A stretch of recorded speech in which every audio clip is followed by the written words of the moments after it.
David. Robin, what's wrong? I went to one of the Vanguard's meetings. You what? Why did you do that? Faith Gage took me a ways back, and you told me to get out with the other cadets. I didn't mean them. I know, I won't go back, but David, I saw Magia there. Are you sure? She didn't see me, but it was her. She looked like she fit in real well with them. She's not even human, and they accepted her. Why would the Vanguards accept an Andorian? The real question is, what do they want from her? Well, she was telling them how she thought the Klingons should pay for all the massacres along the neutral zone. And then having an Andorian, the daughter of her ambassador, on their side would give the Vanguard credibility. Yeah. Thanks for letting me know, Robin. No problem. But from now on, stay away from the Vanguard, okay? I will. They wouldn't let me back in anyway. They use a telepath to determine who's a true Vanguard supporter. Once they looked into my mind, I could tell they were being very careful about what they said around me. All right, I'll handle it. Just don't go back there. I won't. Come on, we're late. I gotta get to the simulator.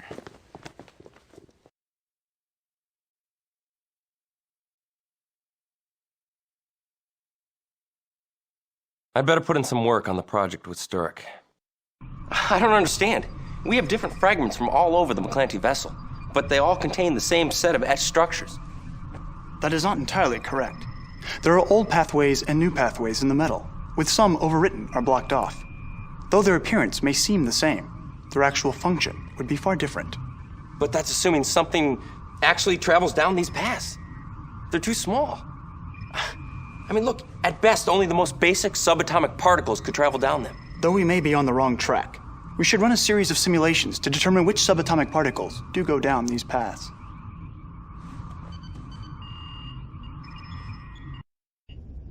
Cadet's log. I'm very disturbed by Robin's report that McGee is working with the Vanguard.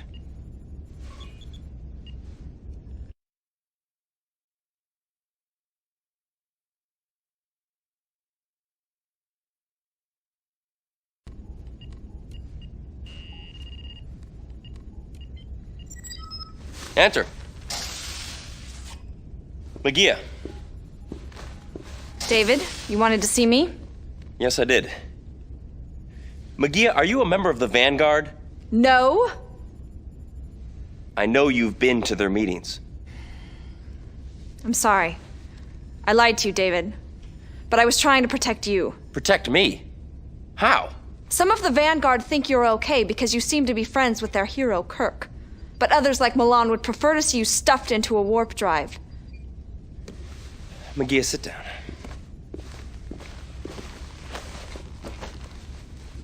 Why did you join them? After Bicea, I went to the Vanguard meetings. They had all the answers that I wanted to hear. But then Faith framed Sturek, and now the Federation and the Klingons are moving towards peace. The Vanguard is moving more and more towards violence. Why didn't you tell the brass about this? Commander Sulu's policy is to wait until the Vanguard makes a mistake. He's waiting for the Vanguard to do something illegal before moving in. The biggest problem is I don't have any tangible proof. They're very tolerant when I'm around, but the core members of the Vanguard trust only humans. Well, then we'll have to get somebody human to infiltrate them. You're right. You can do it. You want me to join the Vanguard? Look, McGee, it wouldn't work. Even you said they hated me. The Vanguard knows you're working on something secret with Sturek. You could pretend you discovered something that the Federation covered up. Something that turns you against the Federation. I don't think that would be enough. It has to be enough. It's the only way. Milan would never believe me. Fine.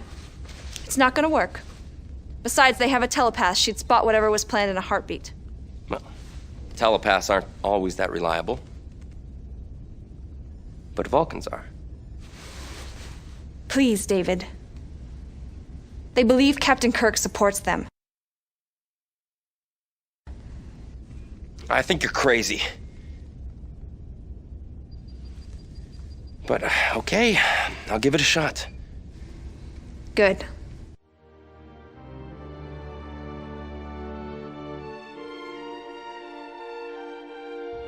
So I asked Sturek about ways to fool the Vanguard telepath. He told me Vulcans block telepathic probings by concentrating on intense experiences. It wasn't always effective, but it was better than no defense at all. Are you ready? Ready as I'll ever be. What I didn't expect was for him to use the Vulcan mind meld to give me those experiences.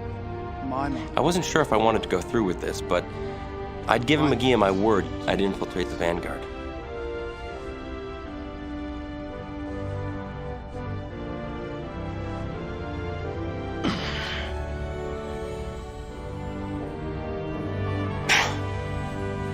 Fascinating.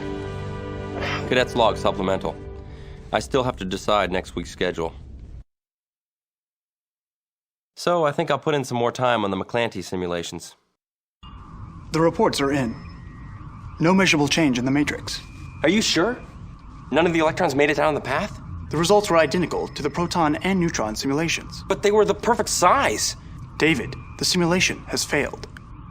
Try anti-electrons. The matrix would explode. Matter can't exist with antimatter. Do you have any better ideas?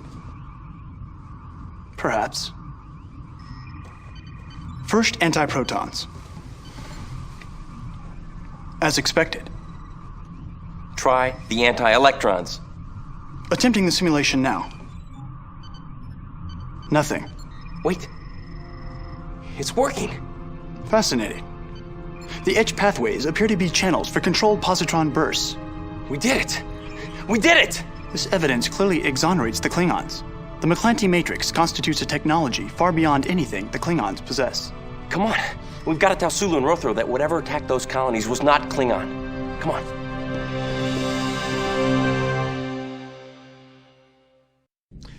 Your assignment is to meet a Federation ambassador at the Intergalactic Peace Conference on Asteria, serve as the ambassador's attaché, and help the Asterians deal with any problem that might occur. Captain's log, stardate 4732.7.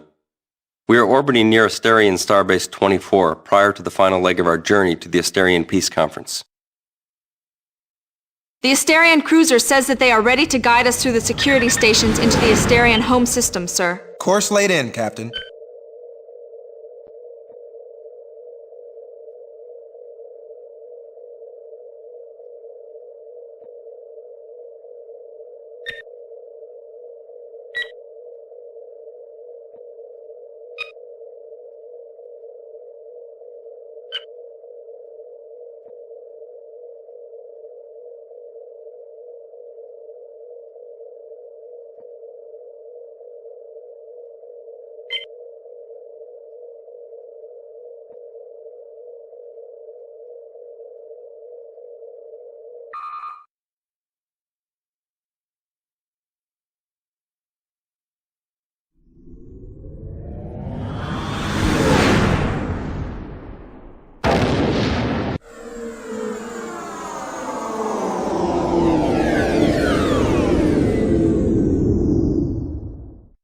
Entering the Asteria system. No sign of the other ships, Captain. But they should have arrived by now. Ambassador Vero on screen. Captain Forrester, I'm glad you came. The Klingon, Romulan, and Gorn ships have vanished. They were reported to have passed the Hashipur system, then they vanished somewhere between here and there. We would like you to search those sectors if you're amenable to this. Course laid in, Captain.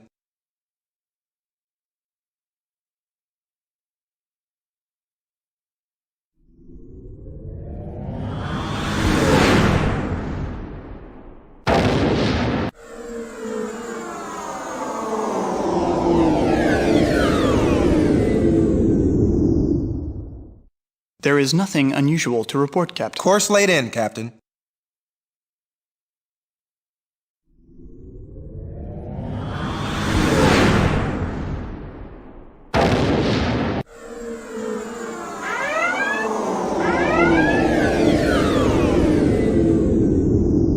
Captain, sensors detect one ship firing energy weapons at another between the orbits of Devon 3 and Devon 4. Hailing frequencies open, Captain. This is Captain Faya of the Mother's Pride. We are under attack by Venturi pirates. They have already breached our shield. We urgently need assistance. No response, Captain. No response, Captain.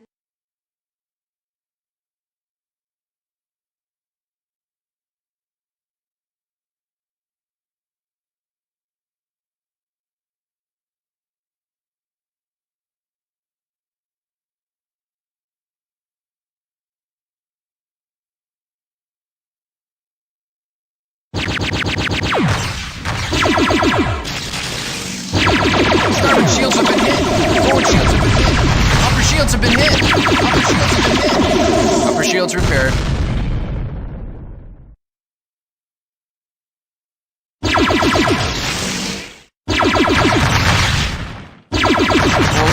repaired. The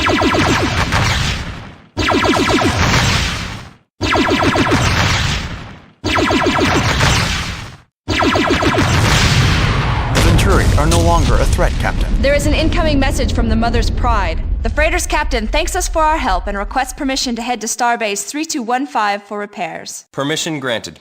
Course laid in, Captain.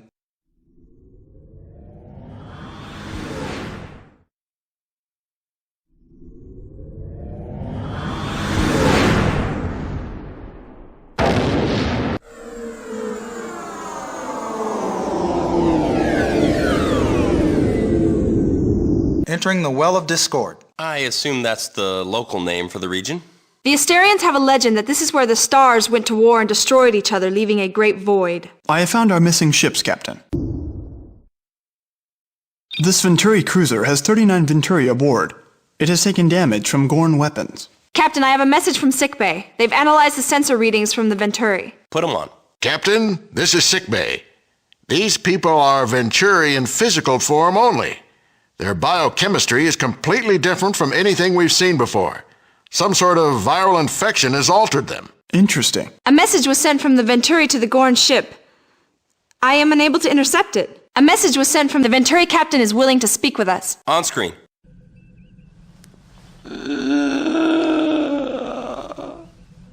Celestial solitude is my home. In the cold vast twixt stars I roam. A beast I hunt. Then in beasts I surround. I am that which seeks the common ground. Did that make sense to anyone? Is it my imagination, or do the Venturi get weirder every time we speak with them? Computer records identify him as being Captain Endervoss, a former Venturi trader who joined the insurgents. He doesn't sound like any Venturi trader I've ever heard of.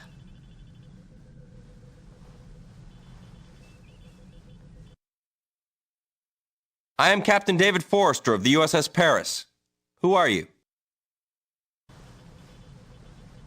Under a blood-red sun, we ranged, we laughed, we ran, dreamt not of change. But all things must break free from their shell, as did our sun, and our bodies did as well. You have no right to be toying with our lives. Why do you speak in rhyme? Long we were mute in darkness, lone. Our minds raced quick, but tongues were stone. Perhaps metaphors seem like unto a curse, but it is how we see the universe. Lay, rest your shields, and let us send, and then our union comprehend.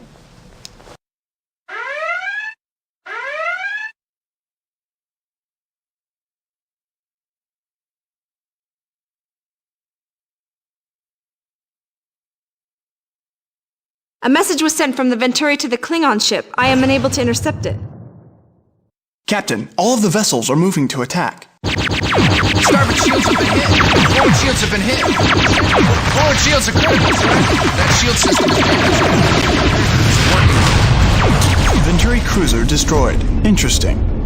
Whatever the virus was using to control the other ships must have been negated when the Venturi was destroyed.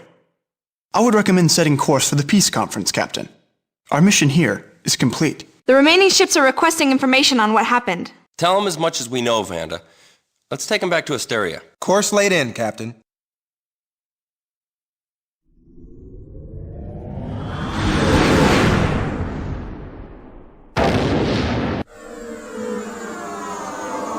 Upper shields repaired.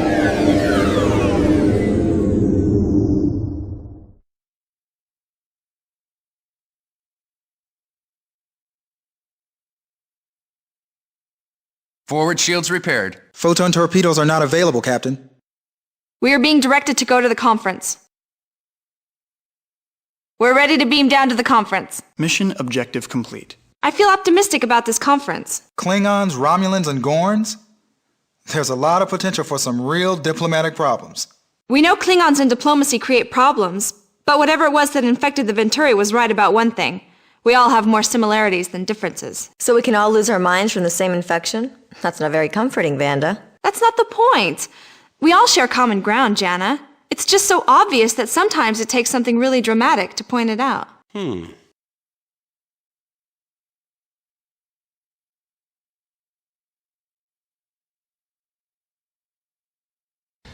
Excellent, Cadet. Your score and performance on this scenario were well above average.